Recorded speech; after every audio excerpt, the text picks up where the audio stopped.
운명은 정해져 있는 것일까요? 당연히 운명은 정해져 있습니다. 그런데 여러분이 생각하는 그 운명은 정해져 있지 않습니다. 제가 지금 궤변을 늘어놓는 것처럼 생각하실 수도 있겠는데요.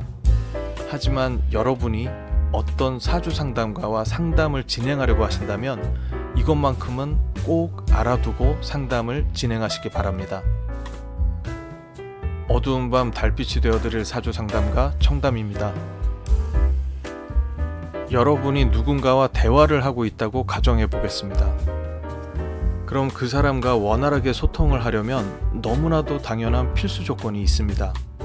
바로 주제에 대한 개념이 일치해야 한다는 것이죠. 그런데 만약에 일치하지 않는 개념을 가지고 서로가 이야기를 진행하다 보면 내가 전달하는 것을 상대는 전혀 다르게 자의적으로 해석하게 되는 일이 벌어지게 됩니다. 개념이 다른데 어떻게 전달받은 의미의 해석이 같을 수 있을까요? 사주 상담을 진행해보면 분명히 상담가가 전달드리는 말을 정확하게 이해하시는 분이 있고 전혀 다르게 자의적으로 해석을 해서 완전히 다르게 받아들이시는 분들이 있습니다. 여러분이 올바른 사주 상담에 들어가기에 앞서서 가장 첫 번째로 준비해야 할 것은 사주 상담의 의미와 운명에 대한 개념 정리를 확실히 하는 것입니다. 우리가 사주팔자를 감명하는 이유는 나의 사주팔자의 특징과 운의 흐름을 파악해서 무엇을 대비해야 하는가를 정확하게 아는 것입니다. 나에게 부족한 것은 채우고 태가한 것은 덜어내어서 우리의 삶을 개운하는 데에 그 목적이 있습니다. 그런데 사주 상담을 진행해보면 가장 많이 안타까움을 느끼게 되는 부분이 있습니다. 찾아오신 분들의 거의 대부분이 그렇지는 않지만 정말 가끔씩 몇몇의 내담자분들께서는 운명은 삶의 결과가 이미 정해져 있고 바꿀 수 없는 것이라고 생각하시는 분들이 있습니다. 그리고 사주팔자 자체가 모든 삶의 결론을 내려놓은 것이라고 자의적으로 해석해 놓으신 분들이 계시는데 그렇다면 우리는 사주팔자를 감명할 이유가 전혀 없습니다. 운명은 숙명과는 다른 개념인데요. 숙명은 피할 수 없는 삶의 결과를 이야기하는 것은 맞지만 숙명이 정해지는 시점은 항상 과거로 넘어간 상태일 뿐입니다. 시간이 이미 지나서 넘어갔을 때에만 우리는 그것을 숙명이었다라고 이야기하는 것이지 미래에 자리 잡고 있는 숙명은 존재하지 않습니다. 그리고 명리 연구가들이 갖고 있는 운명의 개념부터 말씀을 드리겠습니다. 태어날 때 주어진 명, 우리는 시간 속에 태어나고 그 태어나는 순간 주어지는 4개의 기둥, 연, 월, 일시의 간지들을 우리는 명이라고 이야기합니다.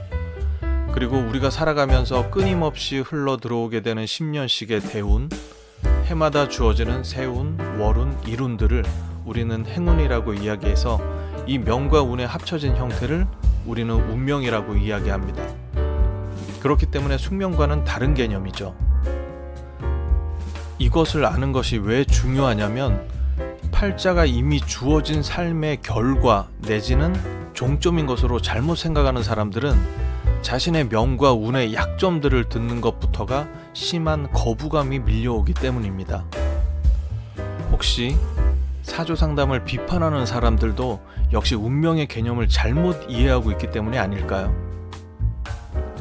우리가 사주팔자와 운의 흐름을 분석하는 이유는 그 사람의 운과 명의 약점과 강점을 찾아서 약점은 보완하고 강점은 더욱 키워나가기 위해서라는 거죠.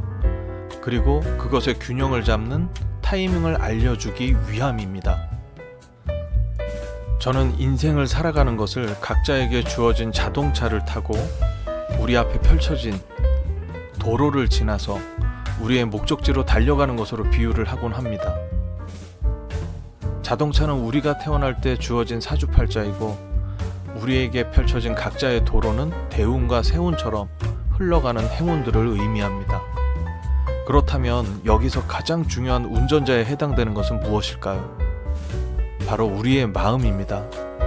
마음이 불안정하다면 고급 세단을 타고 잘 닦인 도로를 달린다고 해도 그 길은 매우 위험한 여행이 될 것입니다. 모든 여행에서 가장 중요한 것은 여행자의 마음이기 때문입니다. 우리의 운과 명을 정확하게 분석하고 여기에 마음을 잘 버무렸을 때 우리는 우리가 바라는 멋진 인생을 살고 있을 것입니다.